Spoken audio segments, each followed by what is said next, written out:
Everyone. All right, good evening. My name is Destiny Coleman, and I am the Administrative Director of the Woltamati Center for Economics, Business, and Entrepreneurship. And I would like to welcome you all to the Economic Outlook Conference. Tonight's conference is sponsored by the Economics and Business Department and the Woltamati Center. The Woltamati Center's mission is to enhance academic programs and provide real-world opportunities to create future business and world leaders. Inspired by the work of late Dr. Woltamati, professor of economics at Ohio Wesleyan University from 1965 to 1995, the Woltamati Center was established in 1985. Grants and gifts from the Cleveland Foundation, the Ford Motor Company Fund, and alumni and friends provided the startup funds for the center. Since its founding, the center has received support from foundations, individuals, alumni, and corporate partners. And I would now like to introduce you all to Matt Borath, Faculty Director of the Woltamati Center and Professor of Business Administration.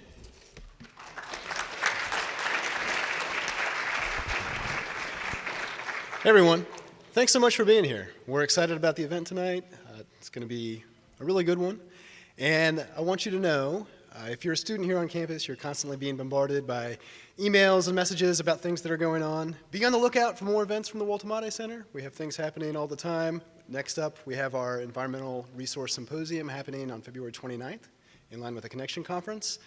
And we'll also have in the spring and in the fall some major lectures featuring prominent business leaders from Central Ohio. So if you're a community member, and there's quite a few of you here, keep us in mind. If you're not on our mailing list and you want to be, on the back of your program, there is an email address.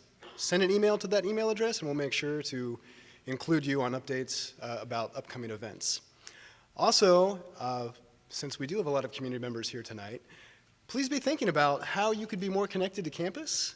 As Destiny mentioned, the reason for this event is the Woltamati Center and its mission to connect students with experiences beyond campus, and that involves you, community members. So if you're here and you're looking around and you're seeing our brilliant students and thinking, man, I would love to have an intern, let us know. If you're thinking, maybe I could come and speak with a class about some expertise that I have, we would love to make that happen. So be thinking about those things, and again, there's an email address on the back of your program. If you'd like to have a bigger conversation about that, just drop us a line. And I'll turn it over now to Dr. Skosples. Thank you, Matt. Thank you, Matt. Thank you, Destiny. Thank you all for coming tonight. For our students in the audience, I can't overstate the importance of having some idea about how the economy is going to look going forward. And it might be more obvious to our economics, finance, business students, but this matters for all. You will participate in the economy whether you like it or not. It's not really a choice you can make. You might have to make a decision whether you buy a house or rent, so it's perhaps important to hear something about interest rates today, or how much of your income you should spend versus save. Again, what is the return on treasuries? Maybe you're going to open an art gallery and you need to hire workers. Perhaps it'd be good to know what current wages are and what can we expect. Is there a workforce for us out there? So our three panelists will help us shed some light on the future of the economy. So we have three distinguished panelists. The first one is Ms. Lisa Patt-McDaniel, who is the CEO of the Workforce Development Board of Central Ohio.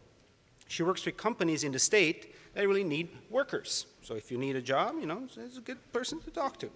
So her job is to help find workers and place them in positions that are suitable both for company and the employee. She's a matchmaker. She indicates industries that need workers, and she recently said that she worries about firms that are not able to raise their wages, that she worries about those firms. She has spent over 20 years in the Ohio Department of Development, working in the areas of economic, workforce, and community development.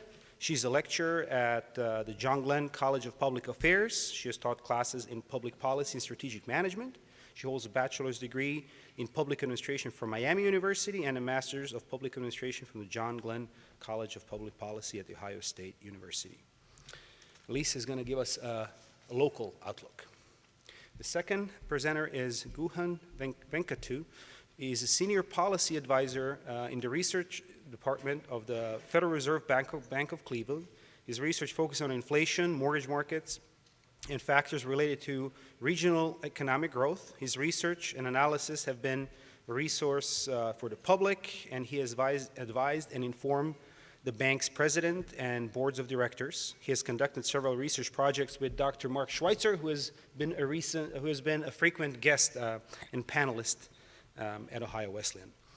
He's a graduate of Leadership Cleveland and Leadership Pittsburgh and serves as a member of the Ohio Economic Roundtable, an advisory group to the state's governor.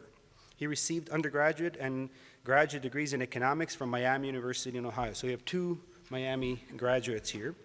He's joined the Cleveland Reserve Bank in 1998, and he's going to give us a national perspective.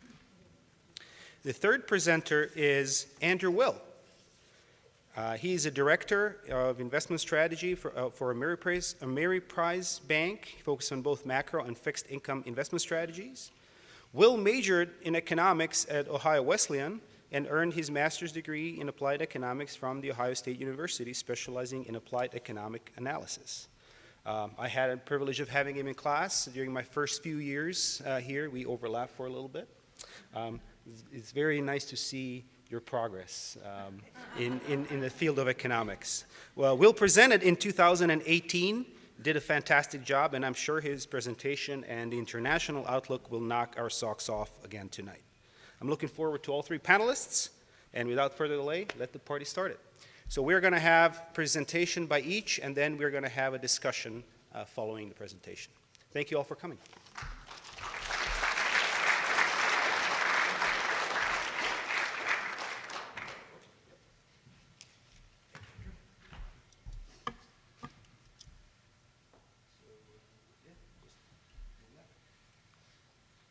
Okay, so first off, if anybody does understand the housing market, please let me know, because I don't get it.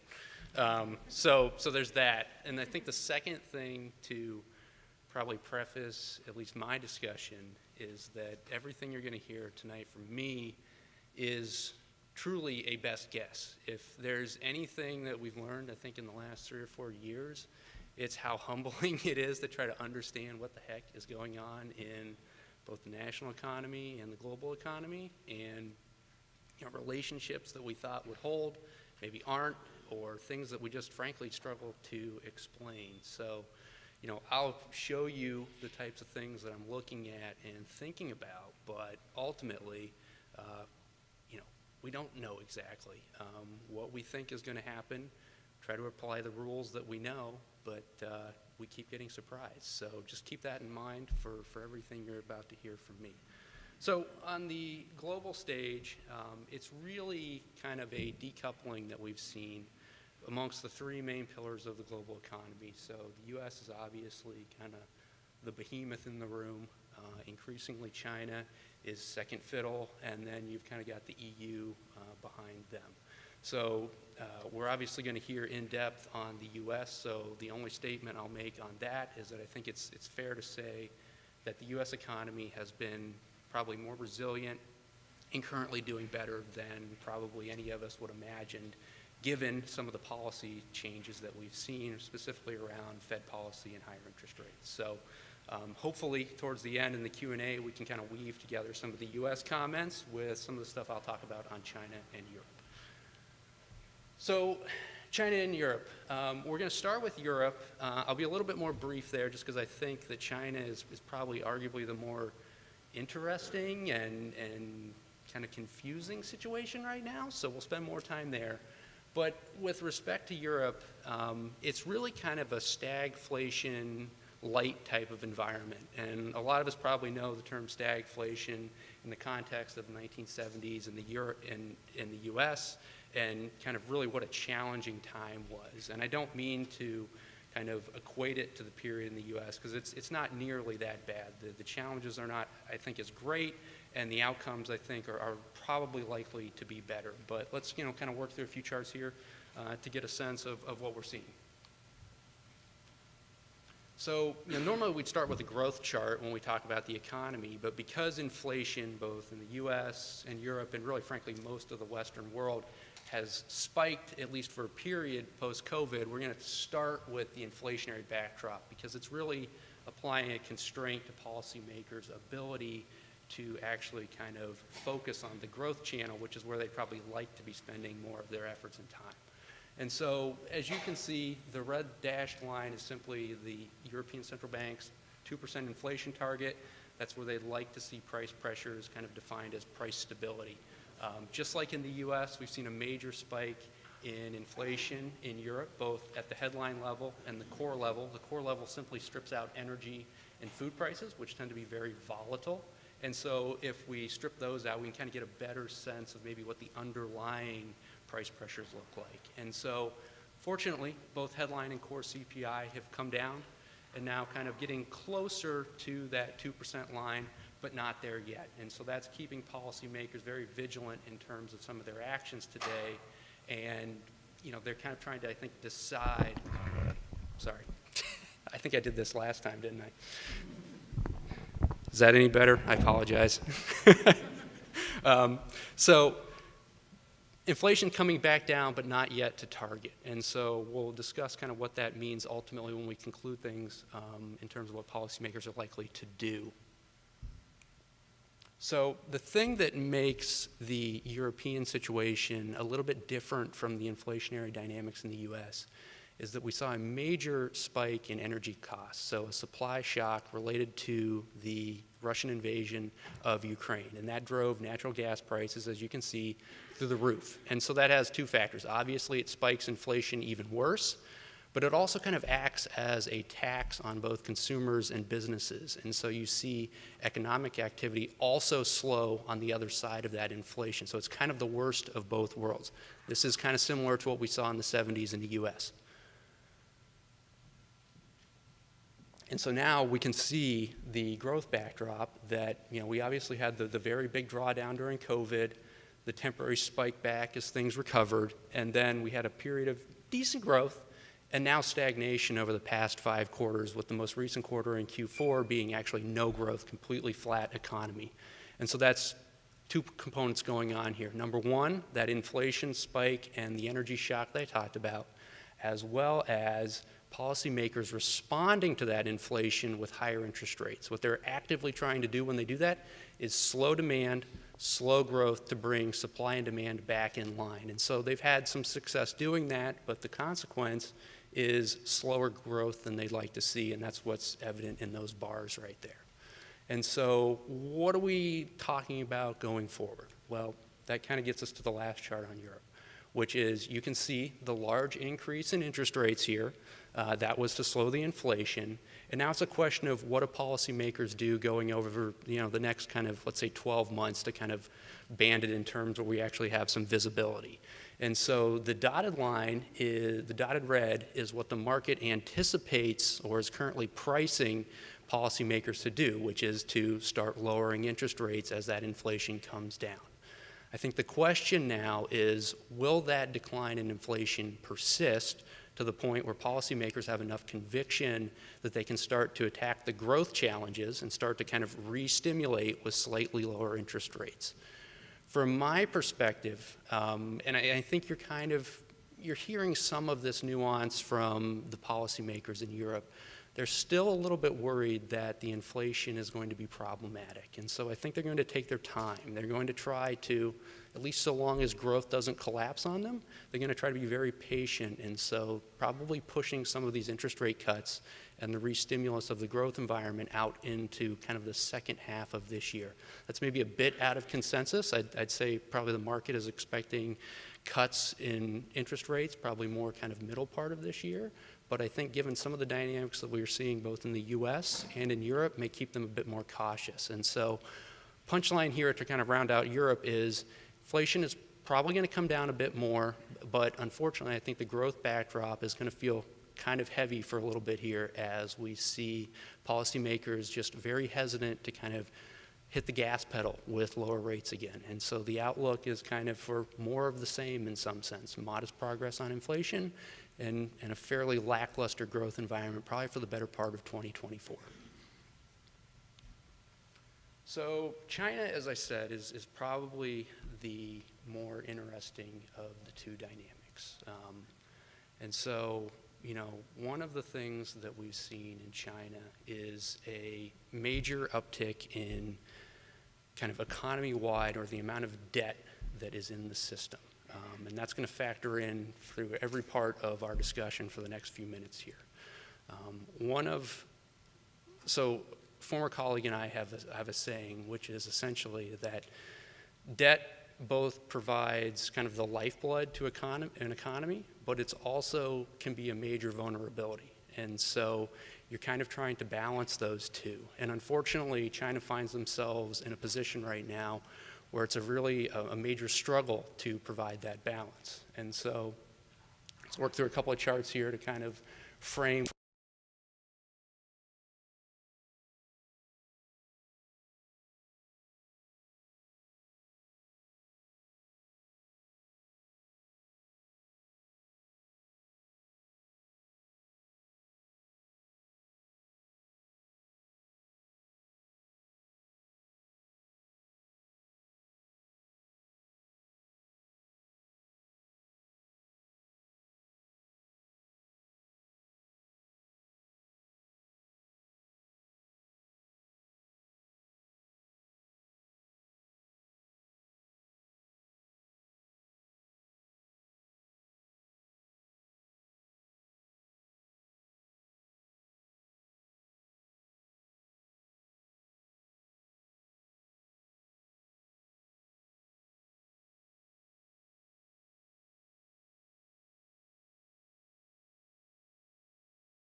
is not inflation, it's actually quite the opposite. It's deflation, meaning prices are actually well below where policymakers, price increases year on year are much below what policymakers would like to see. That's the two red bands.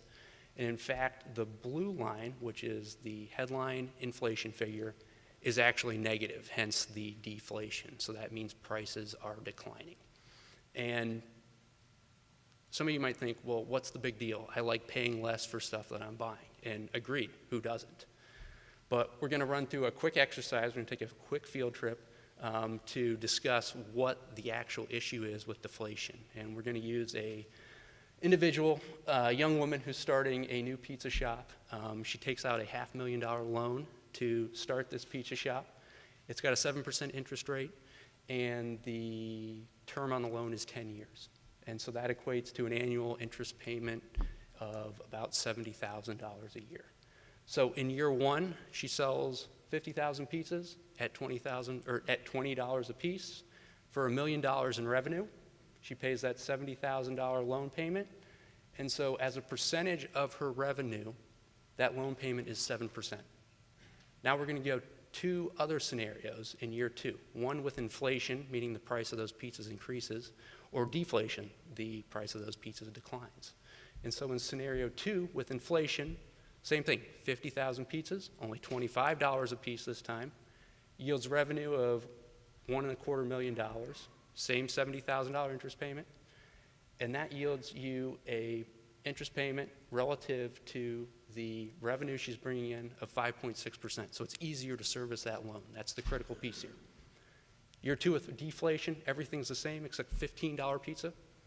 The problem is now she's only bringing in $750,000 in revenue. And so suddenly we see the problem in that red box, which is that her payment is now becoming harder to make because she is bringing in less revenue. And that's the issue with deflation. It makes servicing debt harder. It makes the probability of default higher. So basically, as you see deflation take hold in an economy, it has a very pervasive and reinforcing impact in terms of defaults lead to more deflation, leads to worse defaults, and you get a snowballing effect that can be very challenging for policymakers to reverse.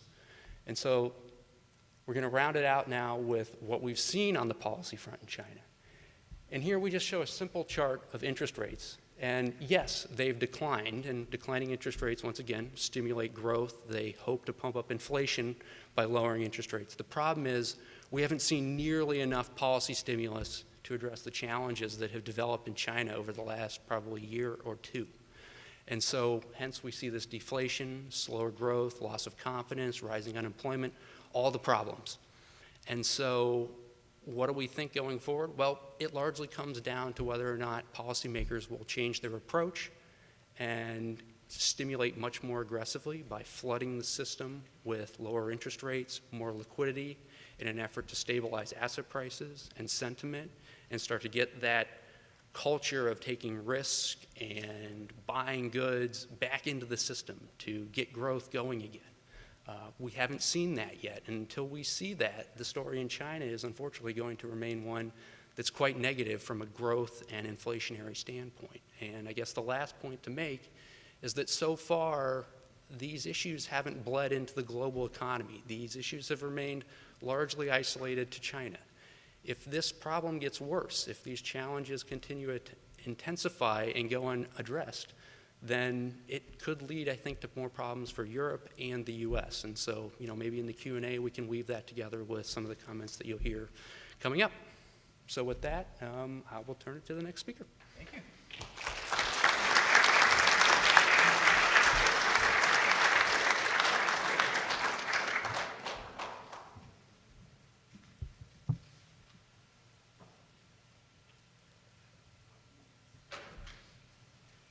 Excellent. Thank you very much. That was a fantastic way to start. I'm going to try to keep it going. Try, being the operative word there. It's a pleasure to be back on campus with you tonight. I have divided my presentation up into 3 parts. I'm going to begin by talking a bit about projections, then turn to the macroeconomy, and finally conclude by talking a bit about monetary policy. And the key thing with that last section is I really want to give you a framework within which to think about what it is that the committee that sets interest rates for the Fed, what it is that's motivating their actions, and what they might be thinking about or what they're likely to take into consideration going forward. So let me start with the first section here on projections, and I wanted to begin with a quote from famous physicist Niels Bohr, who said that prediction is very difficult, especially if it's about the future. And yes, that is, in some sense, what the committee that sets interest rates for the Fed has been living through the last year, and perhaps longer than that. So let's get in the Wayback Machine. That, for all you Rocky and Bullwinkle fans out there, probably not that many. And go back to around this time a year ago, actually just before 2023, and I wanted to kind of step through various prognostications from a set of professional forecasters. This first set of bullets here is from a long-running survey called the Survey of Professional Forecasters. It's the average that is there for the 2023 projection is the average expectation from this group of forecasters. They anticipated growth of 0.7% for 2023, and they said in the headline to this report that, quote, forecasters predict lower growth and a higher unemployment rate.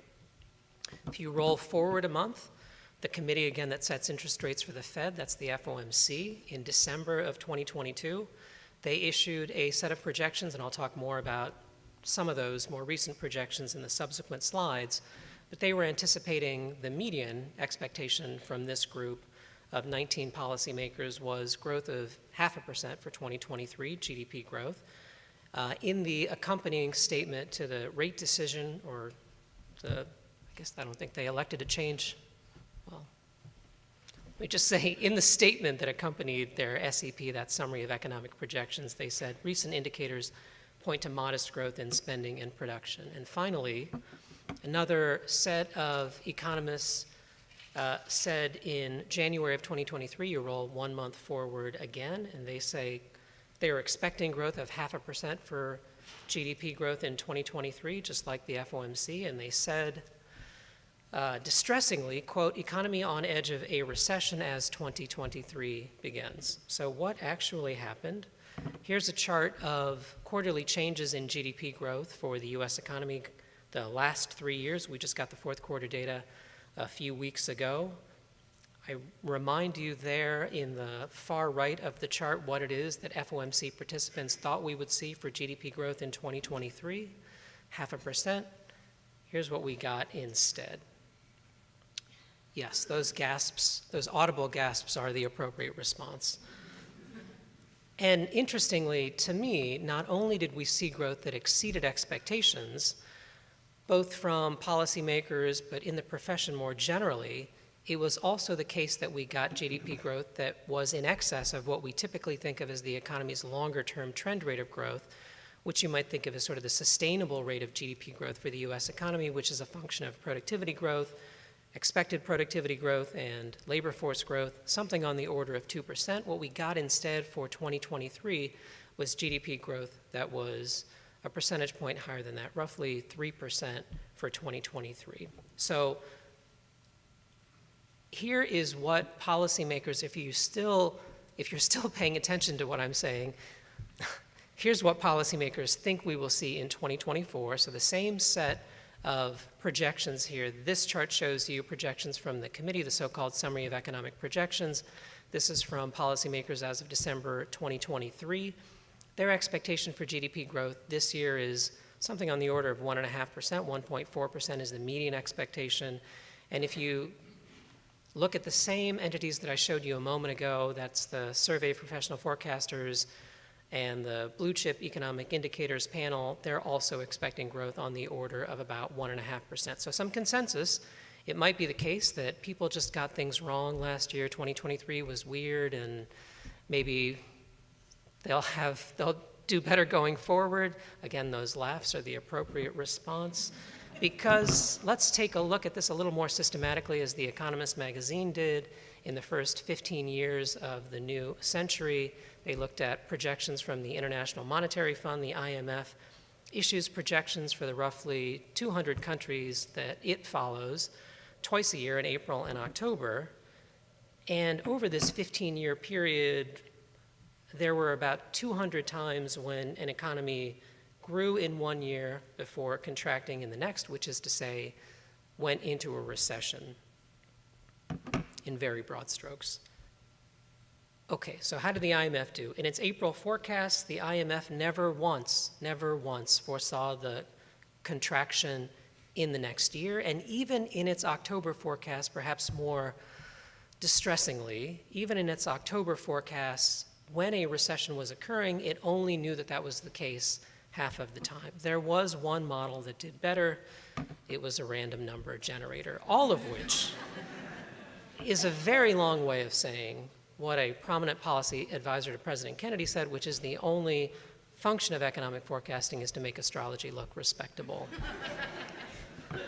Okay, so if you're inclined to continue to listen, let's set the prognostications aside and talk about what it is people are feeling out there. And I want to talk about two classes of decision makers. We'll start with businesses and then move to households, and then we'll dig into a little bit of the data, and then, as I said, transition to monetary policy. So here is a chart showing you information from the CFO survey, a CFO survey conducted by Duke University in partnership with the Atlanta and Richmond Feds. The orange line there shows you how CFOs are feeling about their own firm's prospects, or how conditions are for their own firms. And the blue line shows you their feelings about the US economy, how optimistic they are about the US economy. When it comes to their own organizations, they remain pretty optimistic, and that's been pretty consistent over the last several years, including when we look pre-pandemic. But the thing that I really wanted to draw your attention to here was the increase in the blue line since the middle of 2022, when the average response was about 50, which is to say, again, in very, very broad strokes, that CFOs here were essentially saying that they felt 50-50 about the US economy, that things could go either way, which is consistent with some of the projections that turned out to be wrong that I showed you a moment ago. But again, the key thing here in my view is the increase in optimism over the last 6 quarters. And the other thing that I wanted to note here is when you look at an even more recent survey, this time of CEOs from the conference board, they noted that for the first time in 2 years, CEOs were more optimistic than they were pessimistic. So it seems like when you look at survey information from the business community, they're pretty optimistic about the current state of the US economy. We can look at this for households as well. So I'm sure you've heard about the Consumer Confidence Index that's conducted by the Conference Board, as well as there's a Consumer Sentiment Index that's similar. That's out of a survey conducted by the University of Michigan. But what I'm showing you here are sub-indices associated with those 2 surveys that relate to how households feel about their current condition, their current situation. This chart is through November of 2023. Here's the most recent 2 months of data. You can see a meaningful increase in how households are feeling about the economic environment. Some of that is about inflation, and I'll talk more about that in a moment, but some of it is also very much about the labor market. So the panel on the left shows you the level of employment in the US economy. The big dip there, of course, is the decline in employment that we saw during the course of the very short, actually historically short, pandemic-associated recession there in early 2020. And then you see the bounce back. And the thing that I wanted to note with at the top here is growth at this point, growth in jobs on net for the US economy is 3.5% since February of 2020, which is to say that we have 3.5% more jobs at this point than we did when we went into the recession in the early part of 2020.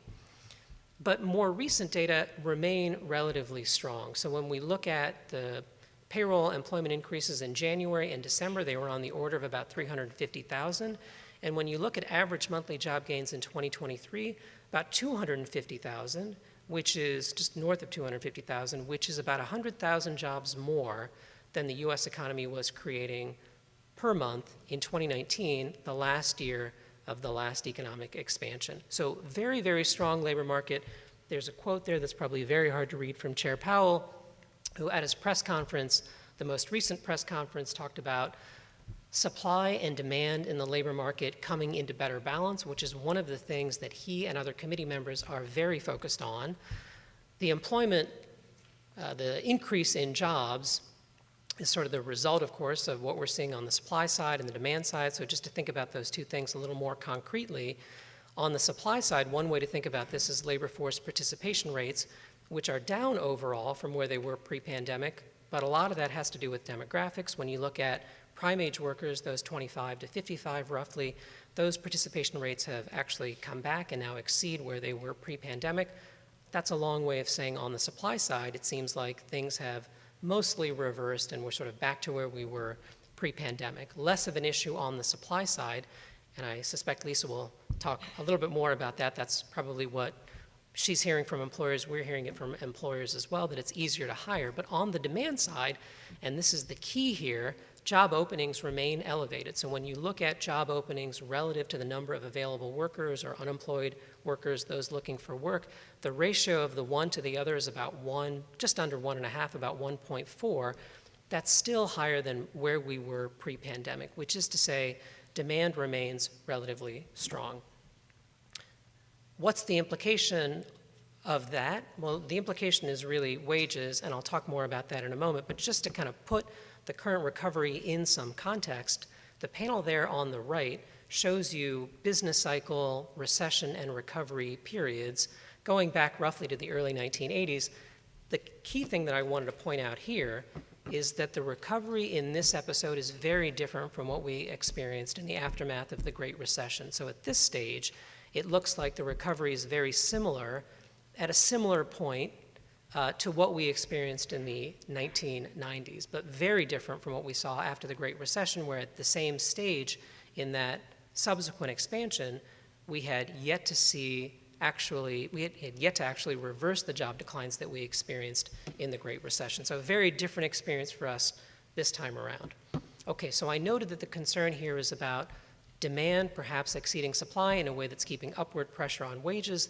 This chart shows you something called the Employment Cost Index. What I'm showing you here are year-over-year changes in wages, essentially, both wages and I think we've got broader compensation, which would include benefits. But the key thing here is that the rate of increase in wages remains elevated relative to where we were pre-pandemic. Why is that a concern? It's a concern because of inflation. So what I've done here is decompose core inflation, core PCE price inflation in this case, into three broad categories. The red line shows you housing services, the blue line shows you core goods, and the orange line shows you core services ex housing, and that's the one that I wanted to focus most on here. The key thing about that is that the year-over-year change in that measure, which is highly correlated with core PCE, the broader core PCE price index, correlation coefficient of about 0.9, those things are very correlated, and I'll show you broader inflation in a moment, but with wages still elevated and wages being a kind of large component of services costs, the concern here is that it's keeping that orange line up and above target, and that's got implications for inflation more broadly. So let's zoom out a bit and take a look at overall inflation. The blue line shows you the PCE price index, the year-over-year changes in it. I've also got some core measures there that I'll mention. But I guess what I wanted to draw your attention to is the meaningful decline, despite what I said a moment ago, the meaningful decline that we've seen in the PCE price index, the total PCE price index, which has moved from about 7% on a year-over-year basis in the middle of 2022 to something just to closer to 2.5% at this point. And I tweaked the committee earlier for its poor projections, tweaked the committee and others, but it's worth noting that they were anticipating that this measure would be at just around 3% by the end of last year, and in fact, we've done better than that. We've got overall inflation closer to 2.5%, this morning's CPI report notwithstanding, which we can talk more about during the Q&A. But the thing that I wanted to draw your attention to here are the core measures. There's one called the core PCE, that strips out food and energy, and then there's the trim mean, which eliminates kind of the tails of the distribution. That trim mean is running at just under 3.5%, which is an important number to remember, and I'm way over, so let me speed through the rest of this pretty quickly. Just on financial markets, the notable thing here, in my view, is that when you look at bank credit, to a key kind of bank credit, commercial and industrial loans, that's been pretty flat. The right panel there shows you an index that tries to consolidate a number of financial market measures to give us a sense of financial conditions. This is produced by the Board of Governors, and the number there associated with that index is over the next year, how restrictive financial market conditions are likely to translate into declines in or less GDP growth. So by this metric, something like a 0.5 percentage point. But the key thing there, in my view, is the easing that we've seen in financial conditions over much of 2023. And indeed, when you look at equity markets there in the panel to the left there, the S&P 500, that's moved up sharply since October, about 15%. 24% for all of 2023, which is just astonishing. And of course, the S&P 500 has hit new record highs in recent days. And in the panel to the left, panel to the right rather, when you look at 10-year Treasury rates, those have also moved down pretty meaningfully since October. They've bounced up a little bit today on the news again with respect to the CPI. But when you look at risk measures too, risk spreads are roughly where they were pre-pandemic. And there's a measure called the VIX, which is related to the S&P 500, the reading for that metric is also indicating what we would typically think of as stable conditions. So when you talk to businesses, they seem pretty upbeat. When you look at financial market conditions or measures of risk, that too seems pretty, financial market participants seem pretty sanguine at this point. Okay, so now I'm way over time. So let me just conclude by talking a bit about monetary policy. This is the so-called dot plot. If you haven't seen this before, basically this shows you projections from all 19 federal open market committee members as far as where they think the federal funds rate will be in each of the years shown here. So where are we at the moment? We're at the top of that set of dots to the far left there for 2024, which is between 5.25% and 5.5%. But the range of views there you can see for where we will be at the end of this year is roughly 150 basis points. And just to trace out the median here, basically the median expectation from committee members is that we will see, at least according to their December projections, we will see the federal funds rate move down roughly 75 basis points over the balance of 2024. We'll have to wait to see, but that is their most recent projection. They'll issue a new set of projections at their March meeting. How can you think about that? Is this the right setting? Does the committee have the right idea? What is it that they're thinking about? Well, the things that are motivating the committee relate to what's on this slide here, the so-called dual mandate. So the Fed, unlike some other central banks, has a dual mandate. One side of the mandate is related to maximum employment. The other side is related to price stability. Price stability is 2% on the PCE price index on a year-over-year basis, whereas maximum employment is a little bit more nebulous. But these are the two goals that the committee is trying to balance. So this is what you have all been waiting for, a chance to do some mental math at 8 o'clock, 8:15 on a Tuesday night. This is something called the Taylor Rule, which of course is named for Taylor Swift. No, that's not right. She really is everywhere. No, this is named for John Taylor, who is a Stanford University economics professor, long rumored Fed governor as well. He set out this rule in the early 1990s as a way to describe Fed policy, and basically what it does is attempt to formalize the two parts of our dual mandate, which is what's highlighted here in the equation. So let's plug a few numbers in and do the exercise for ourselves. So the R star there is the so-called the neutral rate, the real rate. There are estimates of it from the New York Fed if you're interested, but I'm gonna, roughly around 1% is the most recent estimate, so I'm gonna plug that in. And I mentioned that the trim mean, I should say as an aside, when you look at things like the trim mean or the core that excludes food and energy, we look at those things because they tend to be good predictors of future inflation. So let's use that as our measure of underlying inflation. Let's call it 3.5%. And then plugged it in there for the second term. I won't mess with that last term. Let's set that aside. That gives us basically 5.25% for the federal funds rate, roughly where the committee is at the moment. Importantly, though, the important thing for you, if you want to play along at home, is to think about what I have already showed you with inflation and what we might expect to see for inflation going forward. That would have implications for these two terms.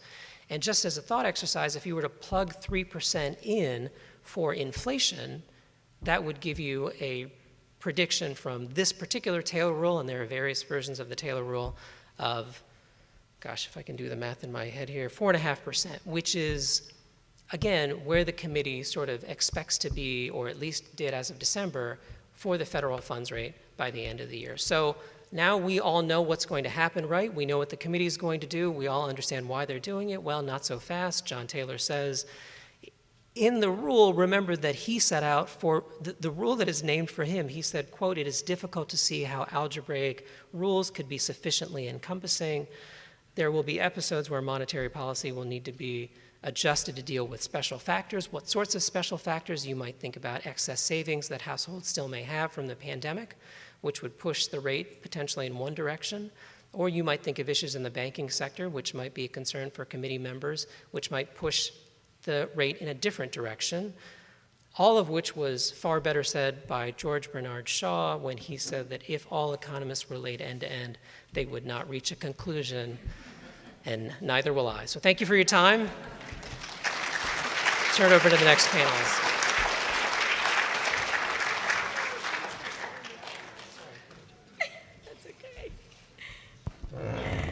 I'm not an economist. I'm a liberal arts major. Just let you know that right off. So, that's okay. Yeah, I could not talk about his stuff. I'm going to talk a little bit more about the Central Ohio economy. So first of all, thank you for inviting me for this panel. Normally, Bill Lafayette, if you've done this before, Bill Lafayette has been in this position.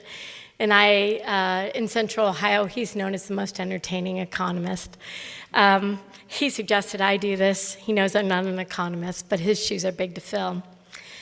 So in thinking about how I would talk tonight about what's going on locally, I was inspired by being here at Ohio Wesleyan University, and I told you I was a liberal arts major. So I thought I would couch my remarks in something academic, like the study of literature.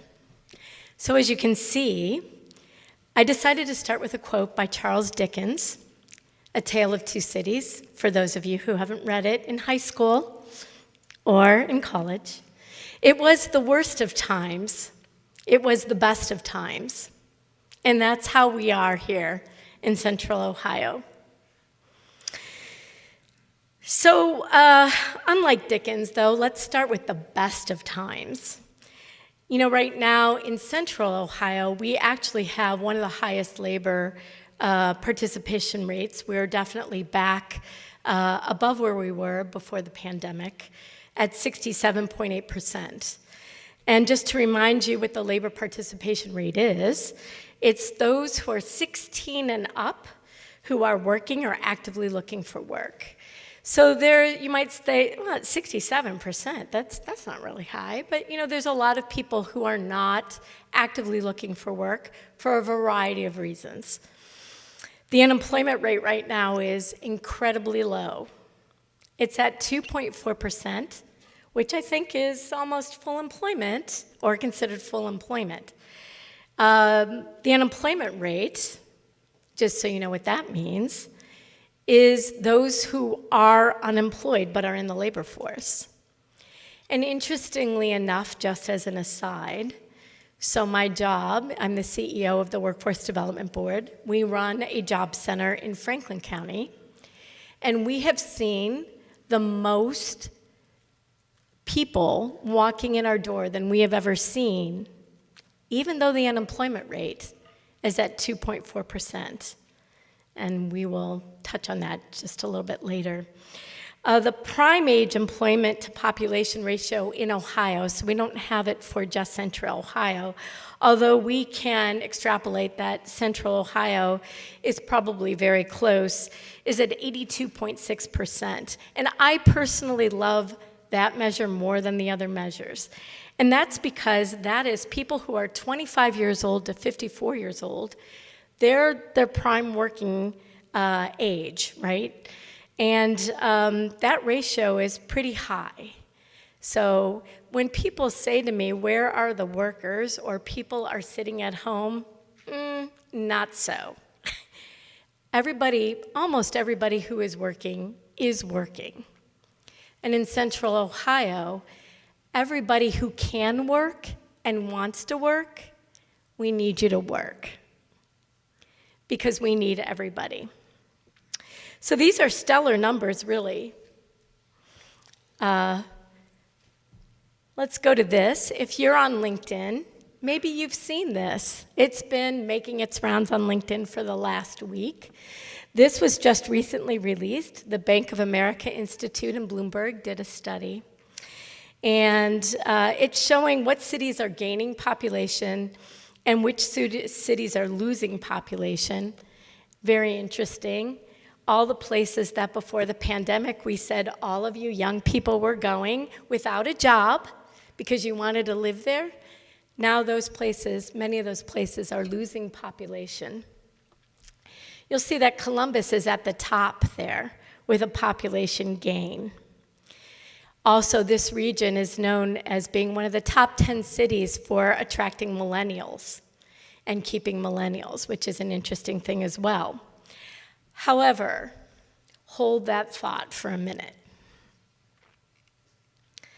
Because now we're moving into why this is also potentially the worst of times, or could potentially moving to the worst of times in some ways. So we're expecting job growth to grow here in Central Ohio, looking at about 16,619 jobs over the next 2 years. And I believe those numbers actually aren't including Intel, which actually, Intel is 3,000 jobs. The Ohio Wexner Medical Center today has 3,000 jobs open. Actually, maybe over 3,000 jobs. So Intel is certainly a great addition to this economy. And I'm not sad that they're here. I'm glad that they're here. They'll be bringing a lot of other jobs. However, they are not the only thing going on in Central Ohio. And they are not the only driver of jobs, although we expect that not only will Intel, but several of the suppliers will come. And I feel like I need to say that because that is one of the #1 questions I get. But, and you'll see there's a lot of the total postings for jobs in the last year. Registered nurses and software developers have been at the top of this list for all 7 years that I've had this job. Now, registered nurses that job can't be done by AI. Software developers potentially can. And so we don't know what's going to happen there. We're actually working with several companies to think about that. Registered nurses, however, they're going to be around and they're in very high demand still. In Central Ohio right now, so Bill Lafayette, he projected last year, and he was right on the nose, he's projecting again that in Central Ohio we're going to have a 0.9% growth in jobs. However, that actually isn't good. Columbus is underperforming compared to the state and to the United States. So United States, we're 1.5, we're also expecting a 1.5% growth in jobs, and Columbus is underperforming there, which is interesting, right? Okay, so there's only a couple of places where we can get more workers. Workers only come from really 2 sources. They either come from in-migration, so immigration, international immigration, new people from outside the United States to the area, or domestic immigration, right? People coming in from other parts of the state or other parts of the country to Central Ohio. Central Ohio has done a pretty decent job, comparably, of what immigration there is in attracting people here. So that's, as much as it can be, and this isn't a political statement, this is just fact, as much as it can be, given the rules that we have, we've done a pretty good job. But domestic migration to Central Ohio has been a net negative. Between 2020 and 2022, the net migration has actually been negative, 1,400 people. That could be because during the pandemic, many people who were working and could now work remote decided, well, I'm going to work remote and I'm going to go back home, wherever home was. But that is a very big change for Central Ohio. When I first came to Central Ohio in 1988, if I met somebody who is actually born and raised in Columbus, I wanted to touch them. Because there just wasn't a lot of them. Everybody that I met, they were coming from Youngstown, Cleveland, Cincinnati, or outside the state. So the other issue for Ohio generally, and also for Columbus, is that population growth is slowing to about 0.8%. Ohio is one of the top states with an aging population. So that is a major problem for us. And even if I became a nag, I have 2 newly married daughters this year. And if I started nagging them to start bringing us grandchildren, my husband's here, and we want grandchildren, do we not? If we start nagging them for grandchildren, we aren't going to see the positive impact of that for a quarter of a century. So even if all you young people go out and form households and have children, that ain't gonna help us real soon. So that is a problem for Central Ohio. And it puts a lot of pressure on us in a lot of ways. Now, I have a short period of time, so I'm hoping we talk about some of the other things you want to know when we get to the panel. But one of the things I just want to show you is that this grace is what we need. The pressures we have, this growth, and then this need for more demographics, the pressures on wages that we're seeing in Central Ohio, they all have lots of implications for us here. And I just want to focus on one issue, and I could have focused on lots of them actually, transportation and child care, the skills gap that we have. So even though we may have people for jobs, they may not have the skills for those jobs. That's a whole nother evening of discussion, right? I thought I'd focus on housing because I saw in the paper that was particularly important here in Delaware, actually. So we are now solidly talking about housing and these other issues in what we would call the worst of times. And that's because there are things that also need to happen in order for Central Ohio's economy to move forward and continue to be prosperous. We have key issues that we need to solve as a region if we want to stay prosperous and competitive. And it's not my role tonight to persuade any of you one way or the other, but only to highlight that the region has choices to make, and we need to make those choices intentionally, and we need to talk about it. How we want to grow, do we want to grow? How much do we want to grow, and how will that happen? So here's a sample of the headlines. These are the headlines from just 2 weeks ago, in the last 2 weeks, I mean, right? So we know here in Delaware, in the city, annexations rile township residents who don't want unfettered growth in the region. Not commenting on whether that's good or bad. It just shows the tension that's happening here in Central Ohio.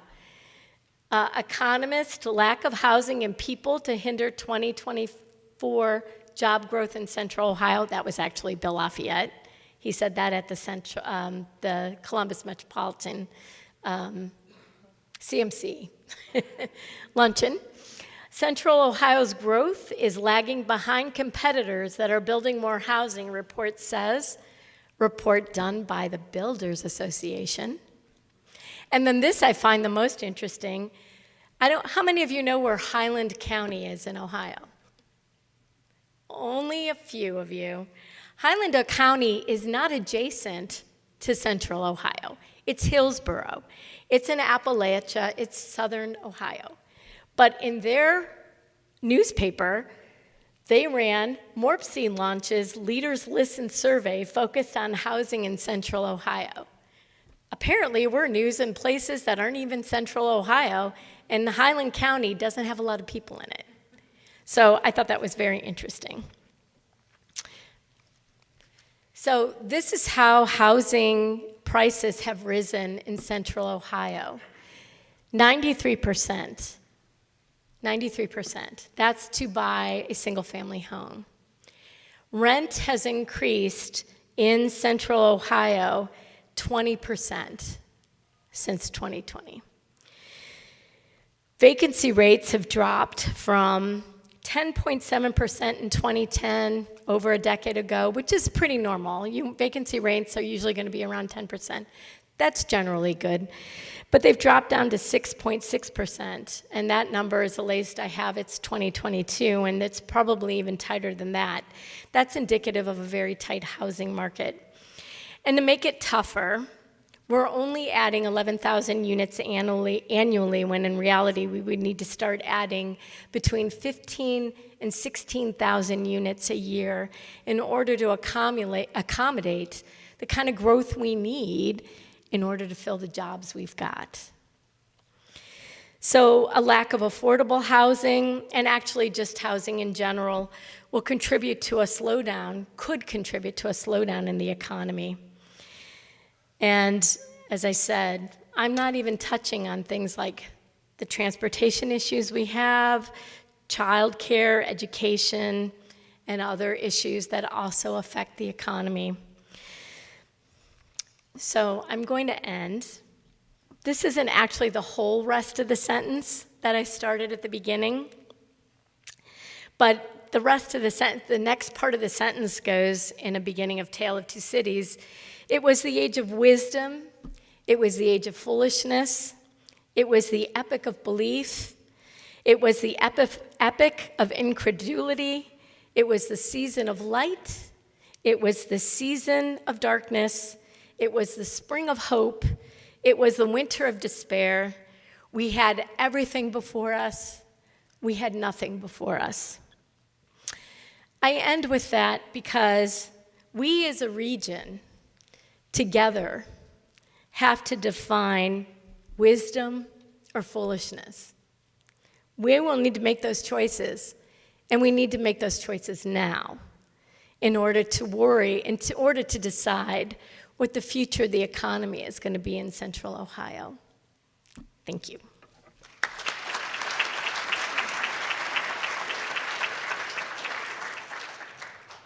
don't know if you want me having that up. It's kind of dark. Maybe they're gonna. Well, we can spend a couple of minutes if any of the panelists has a question for another panelist, and then but I would like to keep that very brief and then leave some room for audience questions. Or should we just take questions from the audience? Yeah, why don't we do that? Why don't we take questions from the audience? If you have a question, please raise your arm, and you're going to receive a microphone because we are recording this, and if you don't have a microphone, you web audience won't be able to hear you. Hello. So my question is about, being that this is an election year, how do you all as panelists see that affecting the markets? Tell me so I know how to invest. So, are we working here? Okay. So, to be honest, it's a really challenging question. Let me frame it a little bit differently, not dodge it, but frame it a little bit differently, which is one of the things we see in the data we look at for the domestic economy is an increasing polarization in terms of everybody's perception of the world around them. So politics is no longer, for whatever reason, kind of confined to the political realm. It also colors people's perception of the economy, and we see this in the data. So we can see Democratic responses and Republican responses in, say, the consumer confidence and sentiment data that was referenced earlier. And what we see following both of the last two elections, so 2016 and 2020, is a flip. So if your party is in power, you think the economy is amazing. And if your party is out of power, you feel that it's absolute garbage. And those trends, they're not just quick spikes right after the election. Those trends persist until your party is back in power. And so what that means in terms of implications is hard to say, I think, other than to state that it's very much coloring people's perceptions of the world around them. And that, I think, is a challenge for policymakers just generically. If people can't be appeased by kind of the things that we think the voting base would respond to, I think both political parties will struggle to kind of address the challenges that people perceive themselves to have in the current climate. And so I think it just makes it even harder for us to kind of bridge some of these political divides that we see very prominently in our everyday life.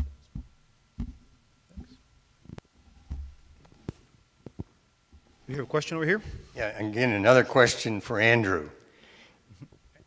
In your China situation you talked about, China declining. And as I've looked at some other information, it looks as though Mexico is picking up as an exporter to the U.S. Can you help us understand, is China shipping stuff through Mexico to the U.S.? Is China moving factories to Mexico to come to produce those goods to move to the U.S.? Could you help us understand that?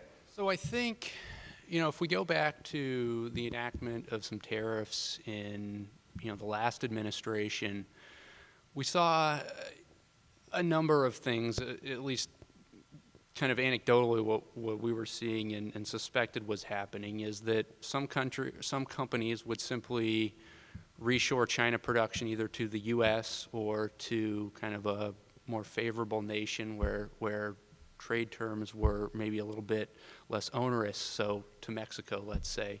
But we also, I think, saw some signs that companies would simply kind of reroute. So one of the challenges is, let's say something is manufactured in China, but then goes to Vietnam or Malaysia for another component installed on that good that ultimately makes its way back to the U.S., right? How do we treat an item like that? It's a really tricky situation. So my perception around the specific issue with Mexico is that that's actually a lot of organic trade growth because companies have recognized the political tensions between the U.S. and China and are kind of anticipating that those aren't going to subside anytime soon, and so are looking for a country to manufacture in that is likely to be a bit more stable from a trading relationship perspective. And so they just perceive it as a way to kind of enhance the integrity of their supply chains going forward. So, there could be a lot of things going on there, but I tend to think that it's largely an organic decision on the corporate side in terms of how they want to structure their manufacturing supply chains. All right.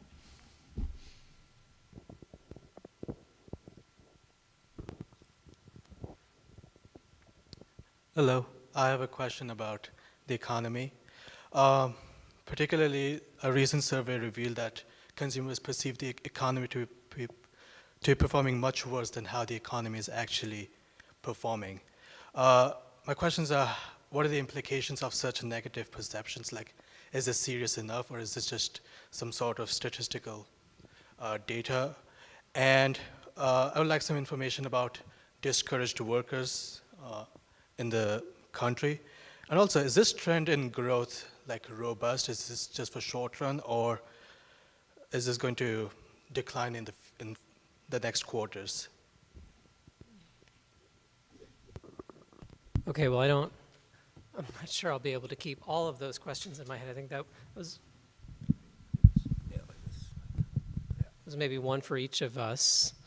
But let me start with the consumer sentiment question. That's a very good question, and I think, I showed you these data, but there's very much a question. I think if you look at the research literature, the extent to which the survey data, the consumer confidence data, line up with spending data is pretty weak, actually, I think.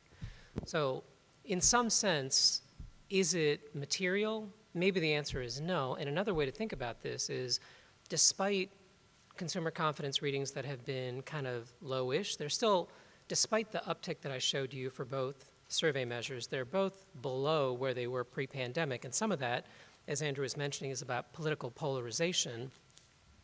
But despite the fact that we actually, those numbers remain relatively weak, what we have seen in terms of spending has been, as I showed you, growth that is notably stronger than what people had been projecting, certainly for last year. And the other thing that I didn't mention along these lines, sort of the fundamental factor, we talked about labor markets, the fact that the labor market remains relatively strong still in terms of net job creation in the US economy, unemployment rates that remain, at roughly half-century, if not longer, lows.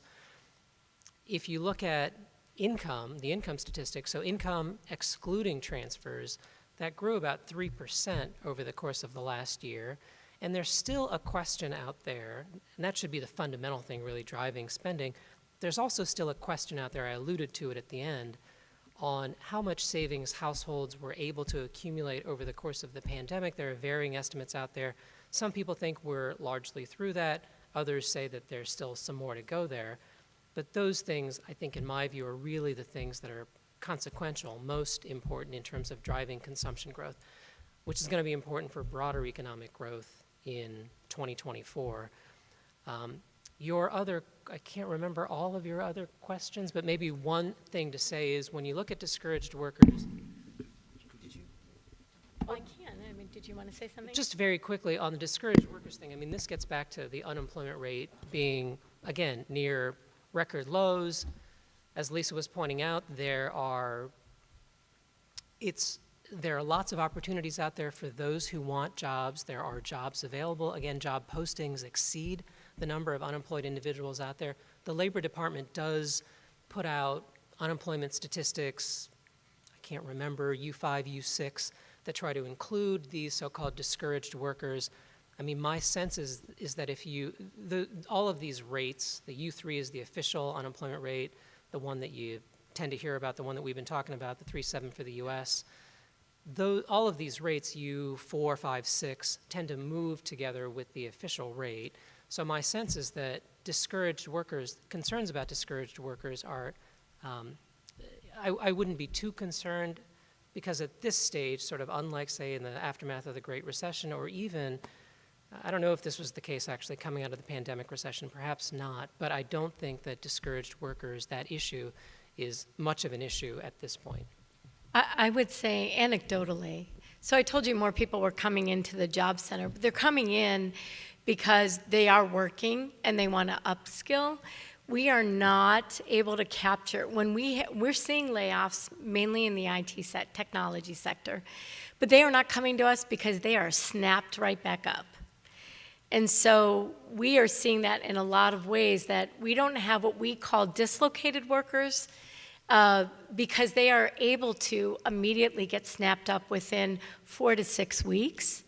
And so right now, anecdotally, I wouldn't say that has been an issue.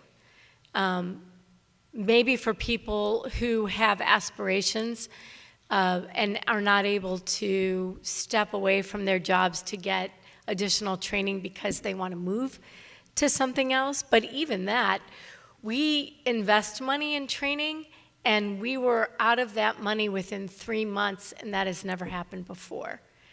So. I believe there was a question on growth, but let's keep, if we have time, we'll come back to that one about sustainable rate of growth. We had a few hands over there. Yeah. So I had a quick question. Lisa mentioned that unemployment rate in Central Ohio is about 2.4, and it was somewhere also mentioned that demand is 1.5 times oversupply. With companies moving towards AI, and I've attended almost 6 AI conferences till now, where the big question is about structural unemployment, in fact. I want to hear your thoughts about structural employment moving forwards with people coming in with very different skill sets and companies moving towards AI, so you need to know a lot of stuff for that. What are your thoughts on like local and national level for that? So I appreciate that question because I've had 2 conversations, and it's only Tuesday on this week, and my board, which is a business-led board, had a conversation with 2 people who are in financial services and insurance, talking about how AI will affect them. But right now, and I'd be interested to hear what you think, our opinion is that just like the Industrial Revolution, AI will take that work that is monotonous, that people don't want to do as part of their job, and will allow them to do higher level work. And we think that, but we're looking into this because this is something that is important to us, is understanding that. We did a report, it came out during the pandemic, so it didn't get a lot of play, as you can imagine. People were concerned about other things. But looking at what kinds of jobs would be lost because of AI, but where growth would be. And it's called The Future of Work. It's on our website. You can take a look at it. We felt that the projections at that point in Bill Lafayette helped to do a lot of the work on it. were indicative of the fact that it would really, we'd be taking lower level work and replacing it, but that the growth in higher level work, if people could get trained and understand that it's continuously learning, that there would be jobs, that there will be people who are upset because they don't understand and they don't get the skills, and we'll have to help that, but that we shouldn't be concerned that AI is going to tank jobs. But what do you think? I don't think I have anything very deep to say on AI, frankly. I mean, I said that the profession is pretty bad at making these projections. But just a couple of thoughts here. I mean, fundamentally, I agree with Lisa's perspective. I mean, so you can think back to the Luddites, right? They were concerned, quite reasonably, it turns out, they were concerned that their livelihoods were in jeopardy. They were, it turns out, to be the case. So them breaking looms, which was the advanced technology of the time, they were concerned about being displaced, and they were displaced. But there's interesting work from, I think, a guy named James Besson at Boston University who talks about what happens in the textile industry over the next 50, 60 years. And basically what he says, and you can see this with any number of different types of technologies, employment in that sector, in the textile industry, actually goes up. But the types of work that people were doing, again, just as Lisa suggested, changed. So you move from people who were artisans, who had devoted a lot of time to understanding a craft, to people who were, had greater facility with the machines, were able to do better mass production. You changed the type of work that people were doing, but you didn't eliminate the need for workers altogether. And I think this is the typical story when you see advances in technology. The article of faith here is that machines will do everything for us and there will be nothing for us to do for ourselves, which frankly seems like a fanciful notion to me.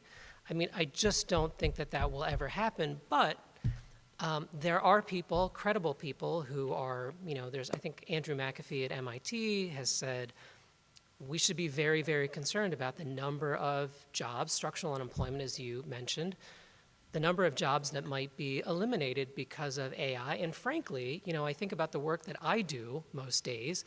It's a lot of pattern recognition, which computers can probably do far better.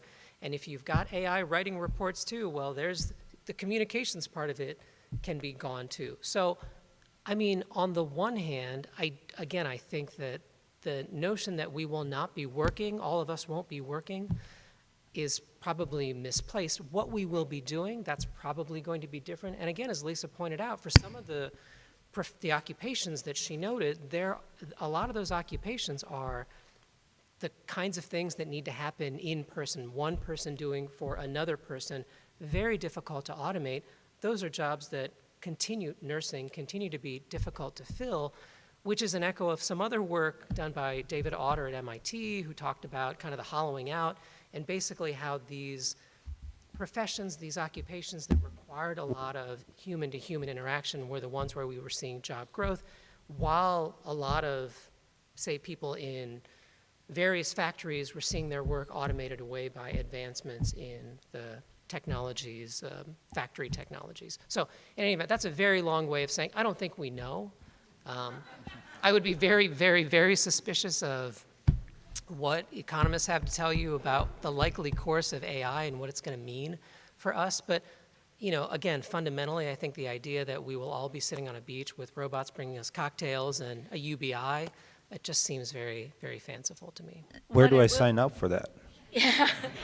Let me just add, though, really quickly, what we do need to be concerned about, though, is we have people in this economy in Central Ohio who don't have the skills for the jobs we've got now. And if we don't continue to act, and this is what keeps me up at night, those people are going to fall farther behind. And so what we do have to be concerned about is making sure that people have access to the skills they're going to need so that as this change comes, they're lost, because we can't afford that. We absolutely cannot afford that in the Central Ohio economy. Yeah, and sorry, just before we take other questions, I mean, that's a very good point, because when you think about the transition from agriculture to the industrial economy in the U.S., a lot of the reason in the early 1900s why we were able to we had emerged as an economic power before then, but the reason that you were able to see that growth continue robustly was in no small part because of the investments, sometimes that communities undertook on their own before you had public funding of education. It was a lot of that movement in the high school movement, I think it was, in the U.S. that really made an important difference in ensuring that we had the skills, people had the skills to take advantage of the opportunities. And that will be, no less important going forward. Does somebody have a microphone already? Or we have a question here and a couple in the back, so we'll take a couple more questions. Question? I'm sorry? Maybe this should be our last question. Okay. We'll take one more. Over here. Oh, somebody has, I'm sorry. We back in after World War I or II, we got the debt to GDP up over 100%, right? But after that period, people came home, they had babies, we grew like mad, and we easily grew our way out of that debt. Today, we have a situation where the debt to GDP is getting over 100% again, but if you look forward, the big problem is the unfunded debt, and it's going to be growing as we age. How are we going to solve that problem for this generation? It's a very challenging question, too. I mean, so, one way to think about this, so Lisa alluded to immigration. That's important for thinking about how we continue to grow. So I noted that when you think about kind of the fundamentals for U.S. economic growth, it's really just two things: productivity growth, which is very difficult to predict. We talked about AI, but that's one source of growth for economic output. The other source, of course, is the number of workers who are doing things. And, as you're rightly suggesting, given demographics, that's potentially problematic for us. The one thing that I would say, so, immigration is potentially very important in this equation. When you think about, another way to think about this is when you look at sort of legacy costs from the domestic automakers, how do you fund pension obligations? We've got the same sort of issue here with dependency ratios, exactly, for kind of federal government spending and the debt that's been accumulated and obligations that, will come due over time. So it's a challenging question, but, really can you grow the size of your labor force? Can you be more productive? Those things will give you they will give you growth that could allow you to pay off those obligations over time. That's really the way to kind of do this. The other way, of course, is increases in taxation, which will, that will limit economic activity and spending if it's going to pay off prior obligations. So, not a happy note at which to end. Yeah, just one other quick thought. So, that a little better. So when we think about debt, that's a nominal figure, meaning that if we have $100 in debt, let's compare that to our income, nominal dollars that we receive in payment, right? Similar kind of concept with debt relative to GDP. And so in some ways, one of the answers for an over-leveraged economy is this concept of kind of inflating away the debt. And so the way I like to think about that is, what's the makeup of growth look like? So we have real growth, which is kind of volume terms, and then we have nominal growth, which is the volume kind of times the pricing component. And so in some sense, one answer, and it's not that this answer doesn't come with its own challenges, but it can be one of the paths out of an over-leveraged economy is to kind of run very high nominal growth. So that could be a combination of all inflation or decent real growth and some inflation, but the idea being that if you can run growth in nominal terms faster than the debt is growing, you will slowly shrink the size of that debt relative to the denominator, which is the size of your economy. And so that can have painful implications, as we just saw. Inflation in the U.S. when it spiked up in the last couple of years, very corrosive. So it's not without cost, but there are some ways that you can start to address these issues that are, not necessarily particularly popular, but when push comes to shove, and I don't think we're at that point yet, there are other potential avenues to pursue. Well, thank you all three. In closing, I like the message that Andrew shared with us. Compared to the other two big economies, we are doing well. We're doing robust. We are growing robustly, and despite everything else, we are doing okay. I like to tell my students a lot of the times we feel like the tallest pygmy. Might not be super tall, but among the pygmies, the tallest. Guhan, thank you for telling us that inflation is subsiding. That's good news, especially for students. Maybe there's less pressure on tuition hikes. Well, that's good. And thank you, Lisa, for sharing with us that if you want a job in Central Ohio, that Central Ohio will gladly have you. Yes. All right, yeah. And also for the jobs, liberal arts. I mean, lots of times people say, what is liberal arts? What kind of a degree are you getting?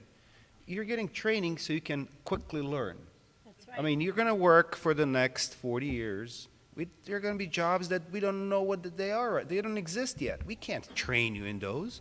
Just give you a good base so you actually learn quickly those jobs. So, what a show today. Thank you. From inflation, that's kind of normal. We heard that. We heard Taylor Swift rule. We heard about astrology, Charles Dickens, stagflation light. I like that one. Childcare, all in an economic outlook conference. I think you topped it. Thank you all. And thanks to the audience.